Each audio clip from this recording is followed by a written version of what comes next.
వేదిక మీద ఉన్న పెద్దలందరికీ, అదేవిధంగా సమావేశానికి వచ్చినటువంటి పెద్దలు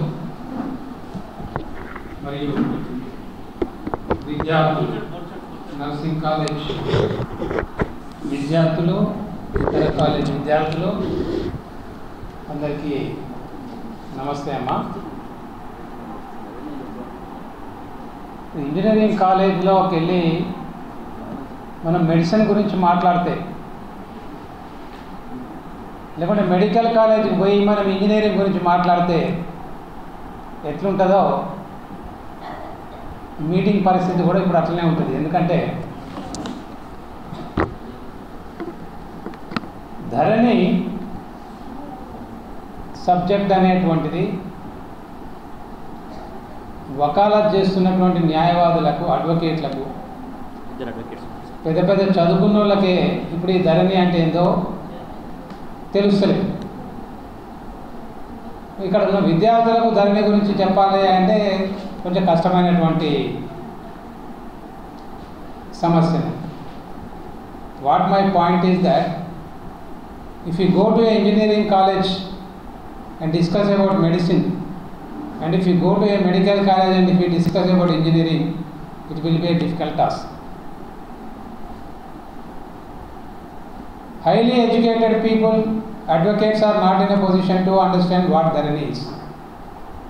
How to convey a message of Dharani to the students? A very difficult task. English అందరికి అర్థమైందా? English? Okay. So a person, an individual is recognized by his name. By name, Ravi Kumar, Ramya. What is your name? School, college? I am Ramya, I am Ravi Kumar. So you are recognized by your name.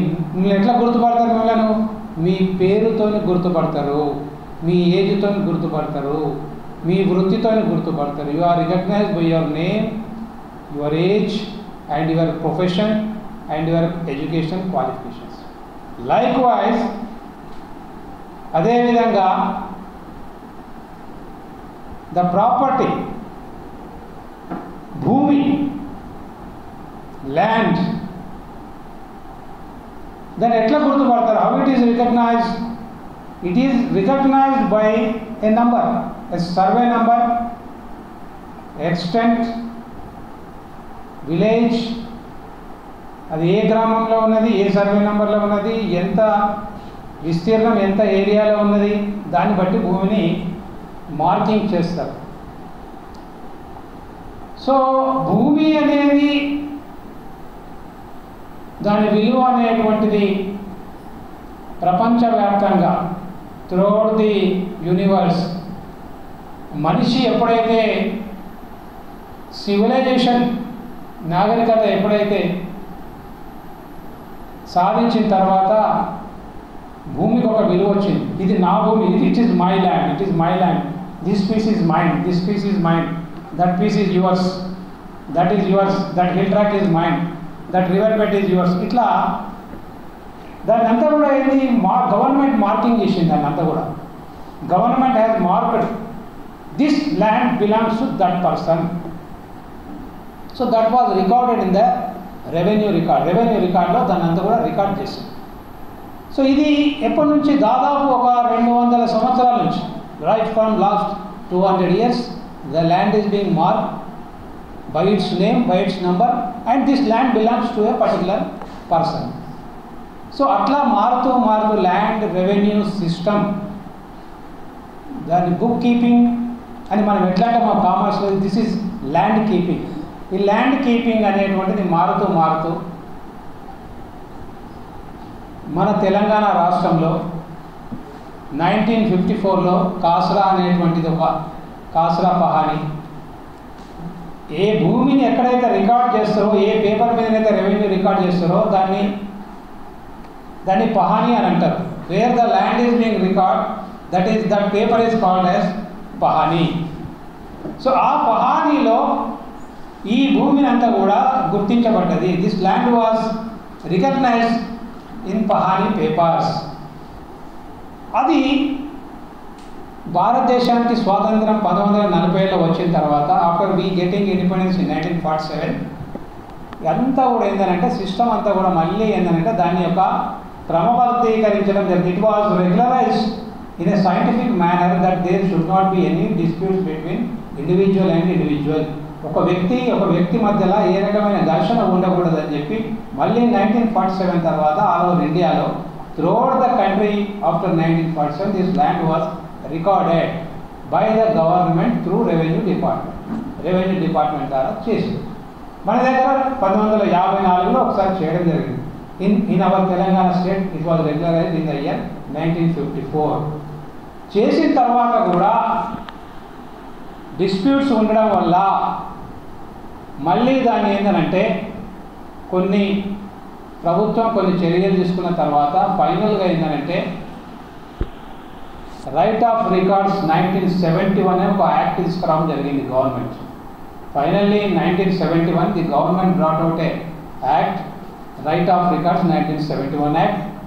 1971 act again rules for frame for it in 1989. 1989లో దానికి rules వచ్చినాయి. వచ్చిన తర్వాత ఈ land అనేటువంటిది ఎవరు owner, who is the owner of the land అనేది everything it was systematically recorded and పట్టదారు పాస్బుక్స్, రైట్ పాస్బుక్స్ ఇవ్వడం జరిగింది. పట్టదారు passbook, right passbook were given to the owners of the land. This is the system of the land. So the total land was totally regularised in a very scientific manner. తర్వాత కాలం లోపల 2012-14 ఆ ప్రాంతంలో దీనంతా కూడా ఏంటంటే computers లోపలికి అంటే 14 computerisation start 2011 నుంచి దీనంతా కూడా కంప్యూటర్లో కాగితాల లోపల ఉన్నటువంటి రికార్డ్స్ అంతా కూడా 2011 నుంచి కంప్యూటరైజేషన్ చేయడం అనేటువంటిది ప్రారంభించింది గవర్నమెంట్. సో 2014 వచ్చేసరికి కొత్త గవర్నమెంట్ వచ్చింది. ఇక్కడ 2014లో కొత్త గవర్నమెంట్ తెలంగాణ రాష్ట్రం ఏర్పడ్డది. తెలంగాణ రాష్ట్ర సమితి అనే కొత్త ప్రభుత్వం ఏర్పడ్డది. కేసీఆర్ ముఖ్యమంత్రి అయింది. 2014 Telangana state was created and new government came by name TRS government and the chief minister was mister KCR. So KCR అప్పుడు కొత్తగా ఏదో చేయాలి అనే దాని మీద ఆయనే 2020 లోపల ఇన్ ద ఇయర్ 2020 ఆ పాత యాక్ట్ 1971 యాక్ట్ ఏదైతే ఉన్నదో దాన్ని రిపీల్ చేయడం జరిగింది. హీ హ్యాస్ రిపీల్ అంటే he has cancelled the 1971 act and he brought a new act 2020, only pages 9 pages. He destroyed the total record. He destroyed the total revenue system. And he brought a 9 pages Act 2020, Right of Record 2020. Computerization started in the year 2011. Computerization is not a new thing. But what this Telangana previous government was saying, we have started computerization, we have revolutionized the land system. No, it's not correct. అది correct కాదు, తప్పదు. అంతకుముందే process start అయ్యి కానీ పాత యాక్ట్ని ఏదైతే ఆయన repeal చేసిండో, క్యాన్సిల్ చేసిండో అది చాలా రెవెన్యూ వ్యవస్థను మొత్తం కూడా ఆయన కూల్ చేసింది. He has destroyed the total revenue system. That is the reason why people like us opposed the policy of the government, and we warned the government in Karimnagar on June 10th, if you are not going to change the Dharani, we are going to change the government. Adena? Yes. We are going to change the government. We warned the government from Karimnagar June 10th. So people have changed the government, not we. People, after facing a lot of problems because of the new act brought by the KCR, ప్రజలు ఎంతో నష్టపోయి కష్టాలకు ఎదుర్కొని ఈ ప్రభుత్వ చర్య బాగలేదని చెప్పి ఈ ప్రభుత్వాన్ని మార్చడం జరిగింది. ఇప్పుడు వచ్చినటువంటి ప్రభుత్వంకి మళ్ళా మనం ఏం డిమాండ్ చేయాలనంటే గత 50 సంవత్సరాల నుంచి 1947 1954 నుంచి వస్తున్నటువంటి దాన్ని మొత్తం కూడా దాన్ని యథావిధిగా కొనసాగించి 1971లో వచ్చినటువంటి act, the act which was brought in 1971 should be continued again. దాన్నే కంటిన్యూ చేసి 2020 యాక్ట్ ఏదైతే ఈ గవర్నమెంట్ పాత గవర్నమెంట్ తెచ్చిందో, the act which was brought by the KCR government should be repeal. దాన్ని రిపీల్ చేసి 71 యాక్ట్ 89 రూల్స్నే కంటిన్యూ చేసి ఈ కొత్త యాక్ట్తో ఏదైతే తెలంగాణ రాష్ట్రంలో ఏదైతే గోల్మాల్ చేసారో, by using the new act they have made a lot of mischief.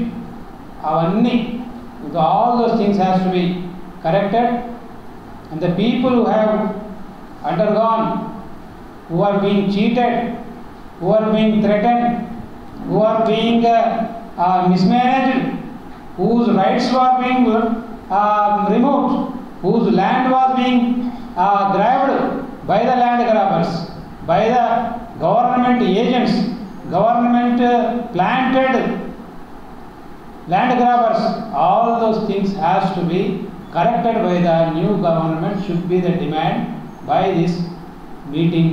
I request the organizer to give a memorandum, a strong representation demanding this government to repeal the 2020 Act and to restore the 1971 Act and 1989 Act and to do justice to the people who are being harassed by the new act should be the demand. Once again, thank you to everyone, each and everyone. What I could convey in one or the other way to you regarding the land and the old act, new act.